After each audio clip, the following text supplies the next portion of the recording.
I'm Sarah with Queen's Eye Glassworks, and today we are going to use the color that we made earlier, and we're going to make a dragon. And I was thinking about it, and I think I'm going to make a hanging dragon, and I'm going to put him like right here in the background so that he can hang out with us for the rest of the time.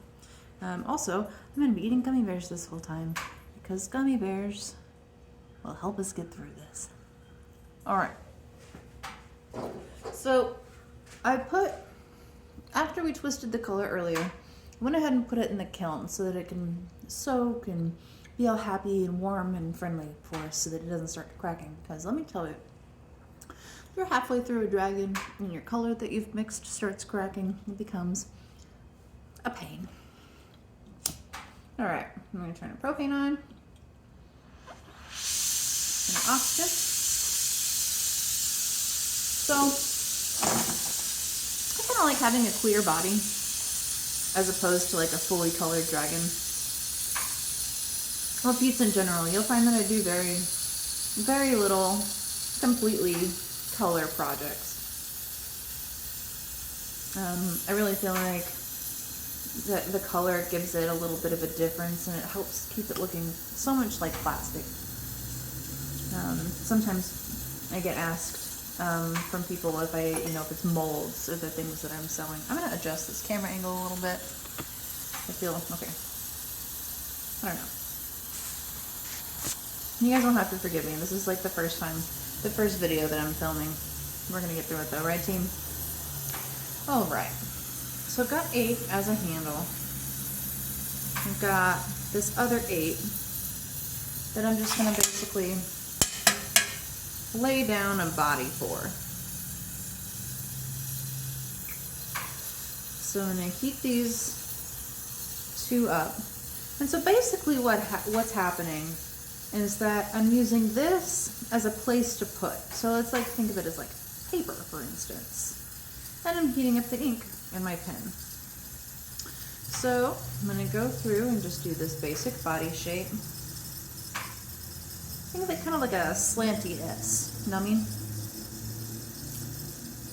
Alright. This is our kind of tail. Now, I'm not going to go and make the whole tail length. There's no reason for me to do that. I'm going to give it maybe about, half-ish. Okay. And then I'm going to make the belly.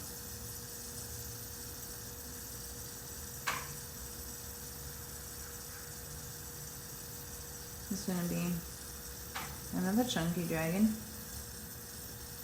Okay, that's fun. It gives them a little bit of a personality, a little bit of shape. You're going to hear me use the word dimension a lot. That's because the way the glass is, sometimes it can start to look like plastic if you don't work really carefully on it. And not that plastic is bad or anything for art's sake, but that if you do glass, you don't want people to think it's plastic.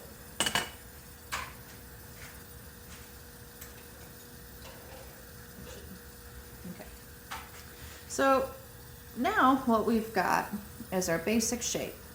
I'm going to build a dragon out of this. Alright, so now that I've got it down, I'm going to go ahead and grab the glass, the colored glass, out of the kiln. I almost said refrigerator, sure did. Alright. Oh, actually, before I do that, I'm going to grab another gummy bear.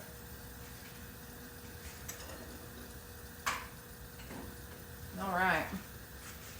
So we have our purple that we twisted last time.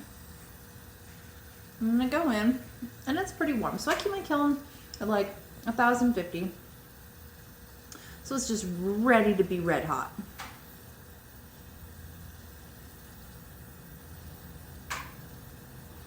So the first thing that I'm going to do, oh sugar, you know what I should do actually. Well, I'm going to go in. Y'all are going to forgive me for this first video, right? I mean, I recognize that technically last time was the first video, but for a series. All right, so the first thing that I'm gonna do is I'm gonna go in and I'm gonna lay down his belly. This little, I don't know, guard strip, I guess. Never really thought about what to call this part. If you have any ideas or would like to correct me, let me know down in the comments. Oh yeah, don't forget to like and subscribe. All right.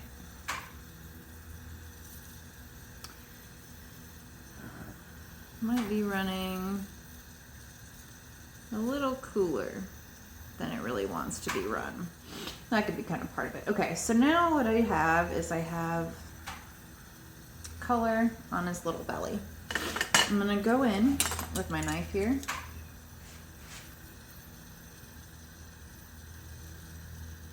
I'm gonna heat it back up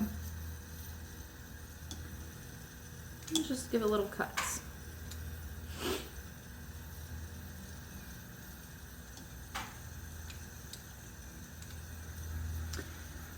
Keeping it hot. And this is really for a couple of reasons. So first of all, again, we want for our glass to be real good friends. And the best way to ensure that they're really good friends is that they are the same temperature. Then you go from having one glass on top of another to being one piece of glass. That's really what our goal is. On top of which, it gives dimension. You guys are gonna have to forgive me. I know I've said that like 16 times already. But it'll get better. So you see the difference where it's, you know, where I've cut into the top where I haven't cut.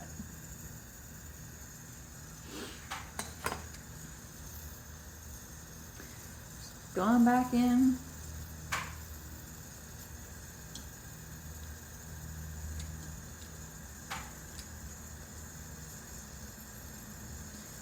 Cut into dragon.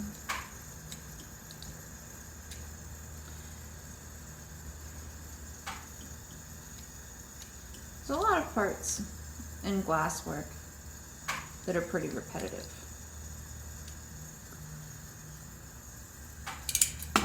It is what it is, right? Okay, so I'm gonna go back in.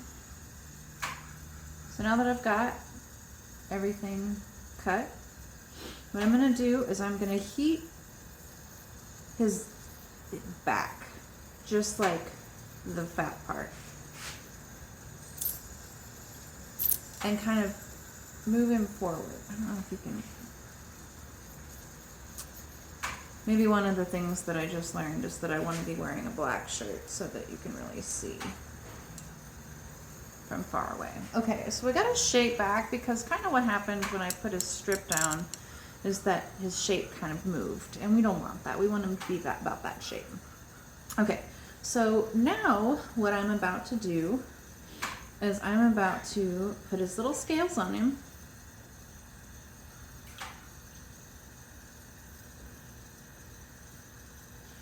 Okay, so what I'm doing again, so lots of heating, just heating it up.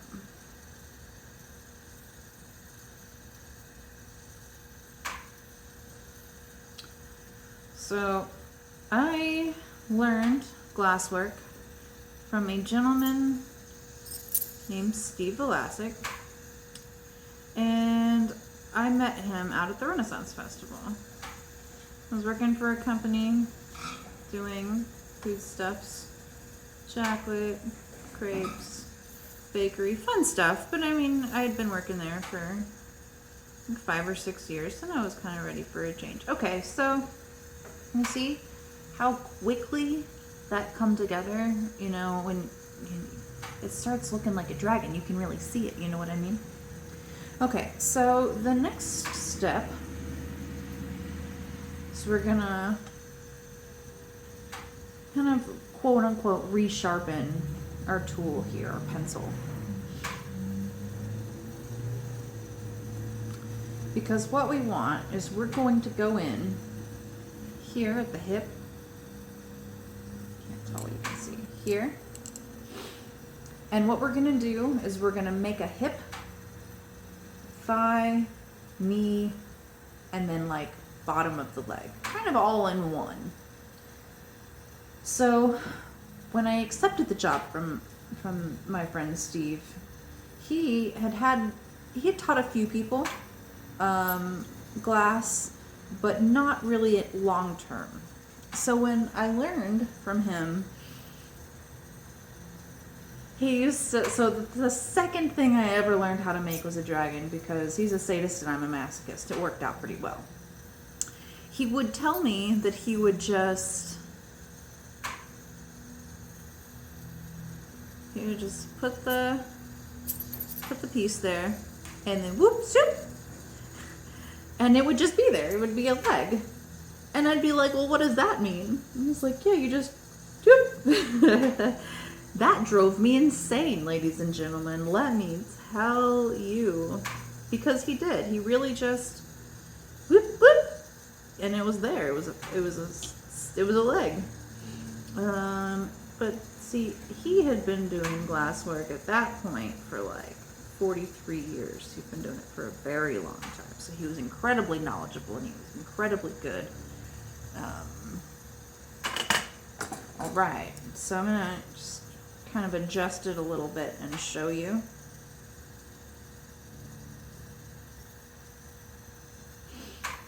What we've done here. Okay.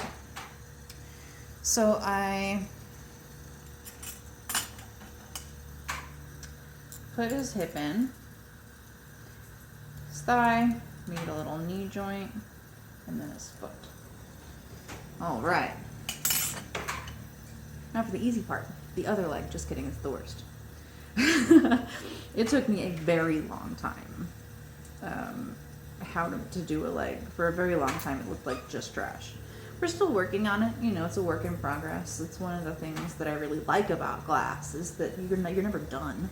You can't be done. You're not done learning how to do glass. That's crazy. You know, you'll always be learning something new. You'll always be learning a new technique, a better way to do something, a faster way, a more efficient way, a prettier way. Anyway, so as I started working on making dragons, so that, like I said, it was the second thing I ever learned how to do. The very first thing actually I learned how to do was make roses, but that's everybody's first, I think. Okay, and I'm gonna give it a little push to create.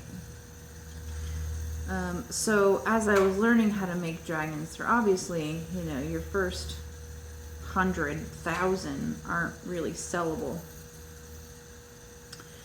So as I was learning, I had just a graveyard of dragon-shaped creatures. I mean, for a run of them, probably like 10. I actually did them backwards and put his belly on this side, and then it was a situation. You know, some of them I forgot to do the scales. Some of them, you know, it was a graveyard. And so, like 3 months after I started learning how to make dragons, he was like, okay, you got to do something about this graveyard. I actually was able to, okay, so basically what I did just there, I'm so sorry, I have an itch right here. Basically what I'm trying to do now is get as much of the like fiddling with and setting it down. Oh, that's a good idea. Little graphite piece. Oh, you can't see it anyway. Okay, well, we're learning, right, team? Get him as even as possible with where his little feet are. Okay, now I'm going to go in, and I feel like I told you that I had decided to use a deeper purple that I had mixed yesterday for something. I don't know. Like I told you earlier, or in my last video, I think, I have so many, like, just, you know, a few inches of twisted color. So today what I'm going to use this for is, that end is pretty light. Today what I'm going to use this for is to make us do some of the, like, accent work. So for instance, I'm about to do his toes with it. Okay. Don't do that at home. Actually, don't do any of this at home. Don't use a blowtorch. It's not cool, kids. I had to reward myself for saying that. Okay. So we're going to go in on his little feet. Give him little toes. I was taught 3 toes. You do what you want. Oh, I forgot that this was going to be a flying dragon. I'm doing really well. Everything's fine. Okay, so what I'm going to do is I'm going to put these toes on, and then I'm going to change his feet really fast. Because I do want to hang him up behind me. I'll be like my guardian angel dragon.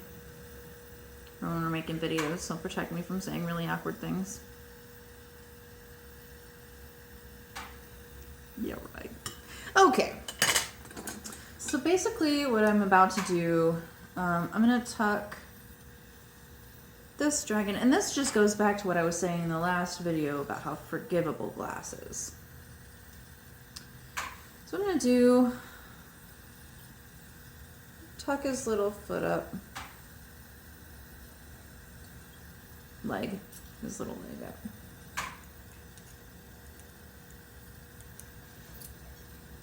Actually, it's kind of a long.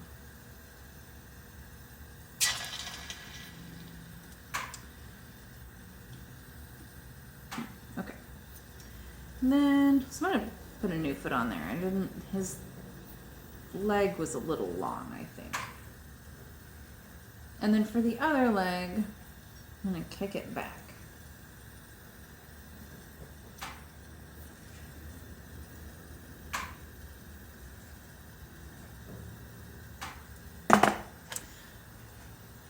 His other little foot.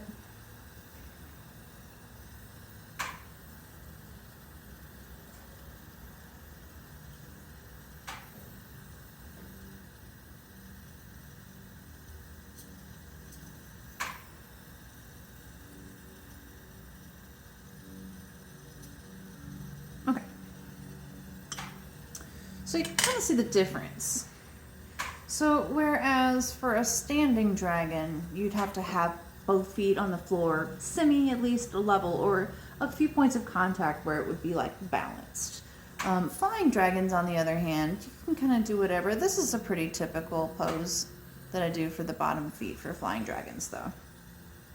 All right, so my next step, actually, I'm going to go ahead and give him a little hooky-doo. And like we talked about earlier, this is a very critical point, and you want to make sure that when you put your hook down, that it's attached well and completely. Also, that it's in a place where it's not going to be cattywampus. So it's, when it hangs, it's not going to be awkward. And that's in different points, and you're going to mess it up, and that's okay. Get it right the next time, right? Okay, so we're going to see he's got his little hooky-doo. Okay. Our next step that we're going to do is we're going to give him little arms. Whoop. I don't know if you can hear the cracks. I'm going to have to listen as I'm editing the video. How cool does that make me? Like, joining the 21st century. Anyway, so after Steve told me that I had to do something with all of the dragons because it had indeed become a graveyard, he had some, like a plastic kitty litter box that was empty, and I was throwing them away because I was gonna like take them to the dumpster, and then one broke, and I was like, hey, this is trash anyway. So I sat there and with like over 100 little dragons, got to just spike these dragons into the trash can. Oh my gosh. Listen, let me tell you, if you ever get into making glass work, save your first piece, your first couple pieces, because it's sentimental. I definitely have my first piece. But with like the first 100 or so that you do of anything, break it. I'm telling you, it is the best therapy. Because it like, because you worked on it or whatever, it's hard to just throw away. All right, so what I'm gonna do, so I'm gonna go in, so I've heated both my color rod and my clear body. I'm going in, I am gonna give him like a shoulder, bicep area, and then elbow, forearm. I'm gonna go back in and do it again. But if you have to throw that kind of stuff away, it might as well be fun, right? And besides, like honestly, how often do you get the chance to sit there and just break a bunch of stuff? You know what I mean? It's just so satisfying. Okay, so again, I attached this like bicep area, made an elbow, now I'm doing forearms. Basically what I want right now is to just get the shape down. I haven't decided what position he's gonna be in just yet, but I don't need to. All right, so I'm gonna go in and I'm gonna give him little hands. Okay. Give him little hands.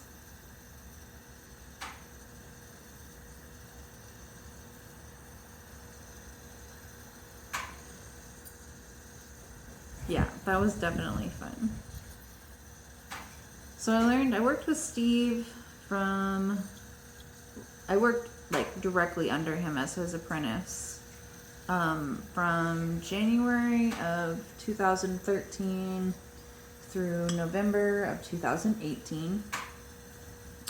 I still consider myself his apprentice. I do call him when I have questions, you know, like colors I can't really work out, or you know, when new flower styles that I get asked about. Like for instance, I got asked about peony for a friend over Valentine's Day, and I had never made a peony. You know what? It's a little intimidating. So I got to give him a call and talk to him. Actually, I have the first peony I made. This I made last week. So just in case you're wondering, no, I'm not. Like I'm still very new at glasswork. I mean, oftentimes, you know, people who are really, really good even at certain things in glass. I mean, with a new piece, you've got to go back in and make a pattern and learn it and work on it, you know, and it's got to start somewhere, right? Yes, it looks like a pine cone. I thought so too, but not a good pine cone. Just like if you were trying to make a pine cone and you didn't succeed, that's what that peony looked like. All right, so I'm trying to decide how I want to do these wings. I think I'm just gonna do a style where I do it just right off the back. There's a couple different styles, and I'm sure that we'll get through them. So, as I'm thinking about this, I'm gonna stick this dragon into the kiln for a minute, because what I want to do,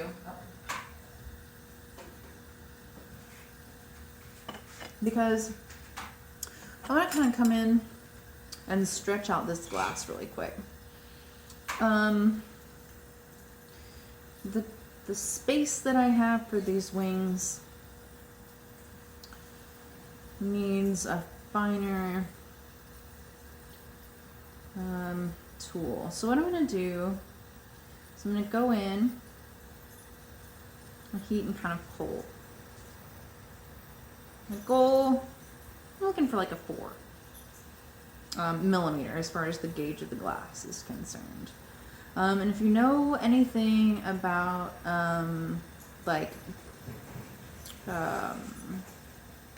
piercing gauges or needle gauges, it's not the same as that. So it's, you know, as you get larger, it gets bigger, which is the opposite of needles and jewelry and piercing gauges. So yeah, I'm going down. So this is an 8. The twist, just the center twist part, is about a 6 or 7. And then I'm trying to get my fine twist down here to a 4.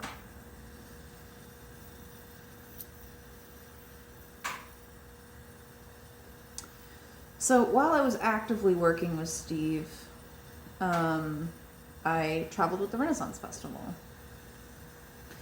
With him, I did the Arizona Renaissance Festival, the New York Renaissance Festival, which is the one down in Tuxedo, and the Carolina Renaissance Festival. So North Carolina, it's like almost Charlotte. And that's so fun, you guys. If you haven't been to a Renaissance Festival, once the global pandemic ends, once the global pandemic ends, you should totally go. Okay, so now that I've got it down, so you can see how I pulled it out pretty extremely because it's going to be easier for me to work with.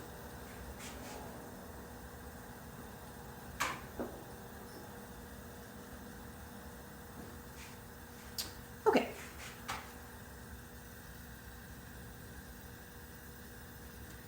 See, once you've burnt yourself a couple of times, you come down the rod with a little bit more caution. You don't have to be like up in it, you know what I mean? But, you know, definitely not being at the very end of the rod has its perks. Okay, so what I'm going to do is I'm going to come to the side here between, I don't know if you can see that, between the scales and his belly plate. I'm going to come in, and just like with the others, I'm going to heat the body really well.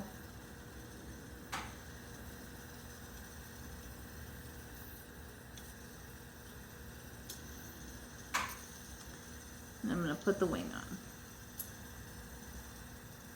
like a base for him.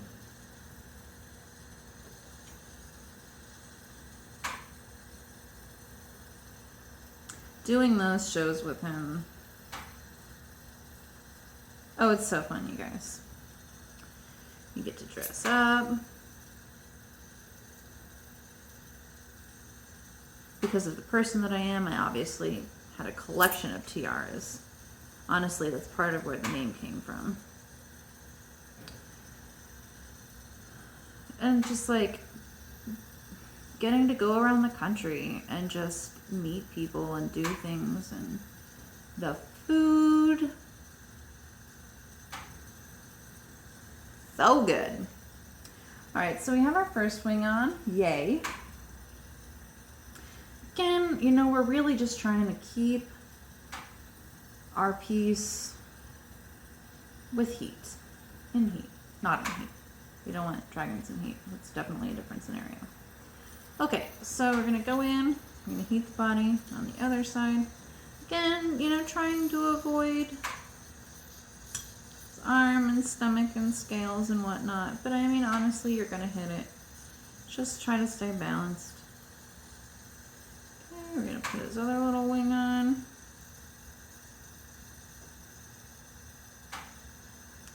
And definitely each show has its own vibe, you know, its own characteristics. Because although a lot of people do the same Renaissance festivals, there's a lot of different people at different Renaissance festivals. So the characters that you would see in Arizona, or the shops, or the people, you may not see. You may see almost a completely different set of people, like at the New York Renaissance Festival. fun.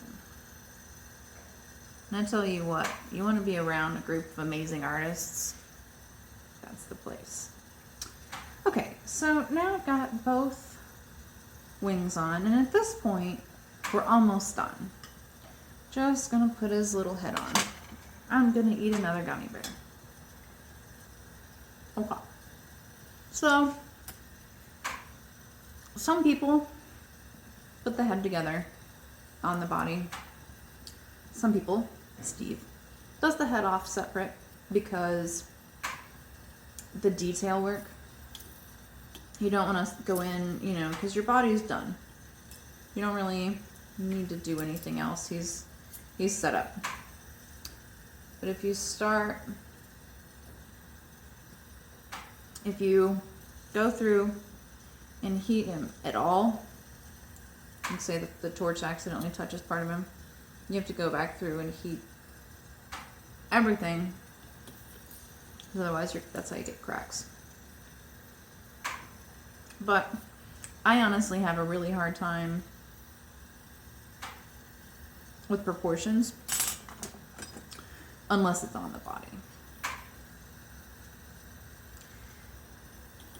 And to be a little bit more honest as well, I don't really do the level of detail that he does on his head, because it's difficult. Working that fine is very difficult, and so I'm working on it. I'm getting more detail in the dragon head, but his work is just incredible. So I'm gonna go in and I'm gonna make a little ball to start. And then I'm gonna kind of let that cool. Not really all the way, because again, I want him to sit nicely. Okay, so now that his head is on, I'm gonna disconnect this little handle piece.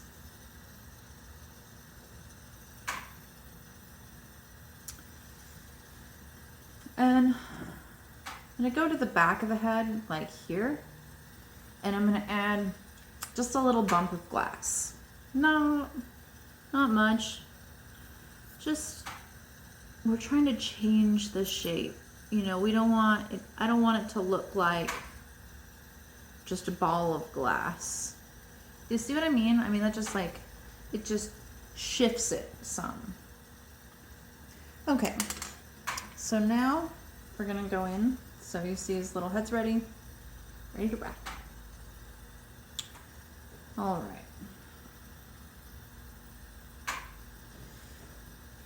Just go through and heat really well, because once I, get kind of into doing the details on the face, I kind of forget to heat up our dragon. So I'm gonna heat it up pretty well, kind of all over.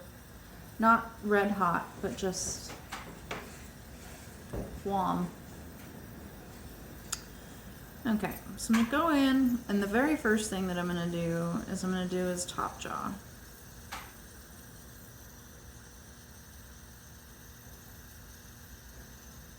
Pull it out, give it a little bump.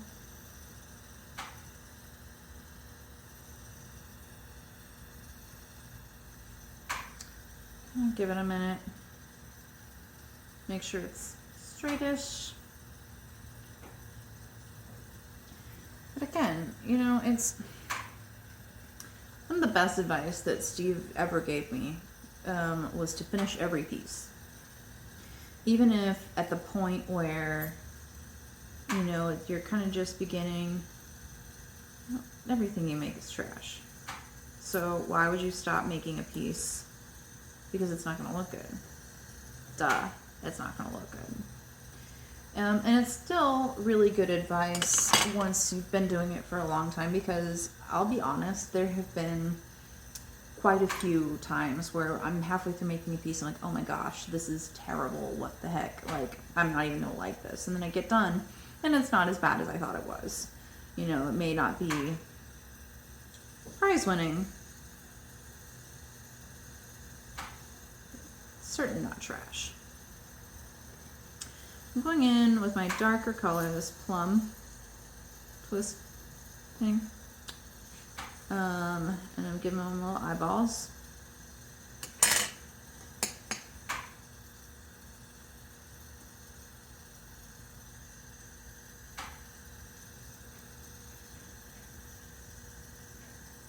Steve calls this the eyeball maker.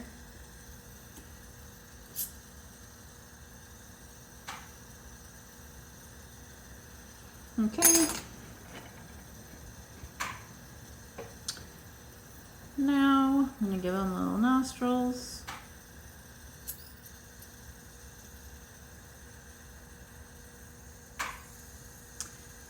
I learned how to do glass in clear. And to be completely honest, up until like last year, I only worked in clear.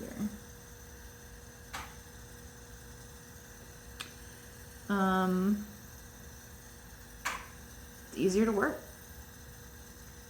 It's less finicky. You can work it faster, you know, but oh, and it's like a lot less expensive. Okay, so got him. He's working on it. So I'm gonna go in, give him little teepees. I'm gonna heat the bottom jaw so that I can kind of move it down some so that I can get into his mouth.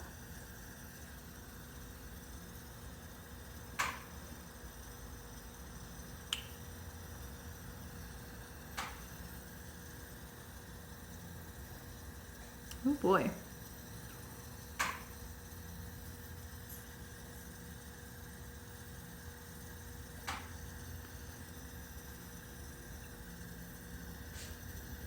What should we name the dragon?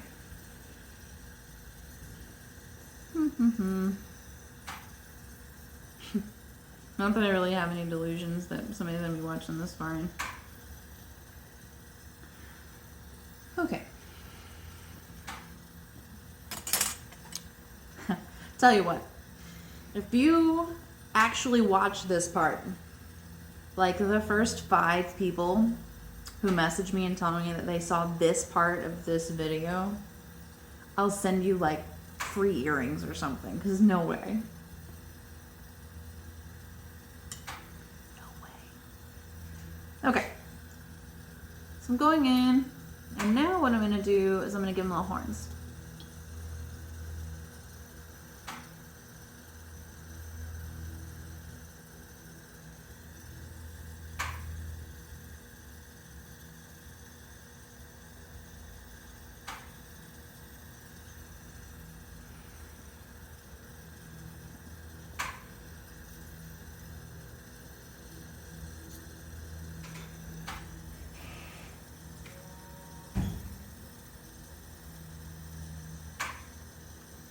Friendly reminder that this torch is 2,000 degrees. If you don't know how to use a blowtorch, if you are under the age of 18, or if you are just gonna mess around and be a butt, just don't mess with the blowtorch. It's not a toy. You use it to make toys. I'm not sure if I should have said that. Anyway, okay. So now what we're gonna do is we're gonna go in. I'm gonna heat the tail really well and try to avoid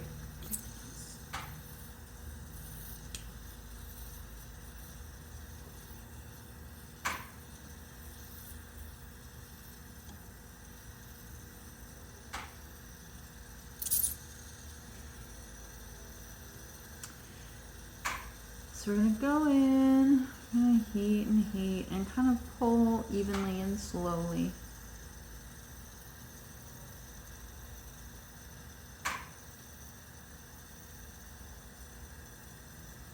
There's another color on this one that I just don't have any idea what it is. That's okay. So now I'm going to go back in. I'm going to add the spines that are needed because you see how since we pulled it off, there's not enough spines.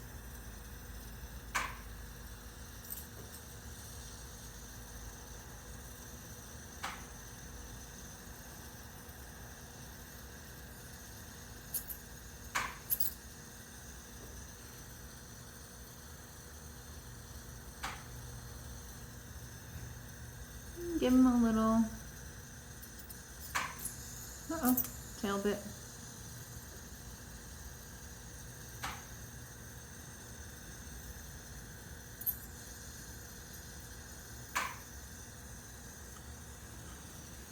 Okay. This is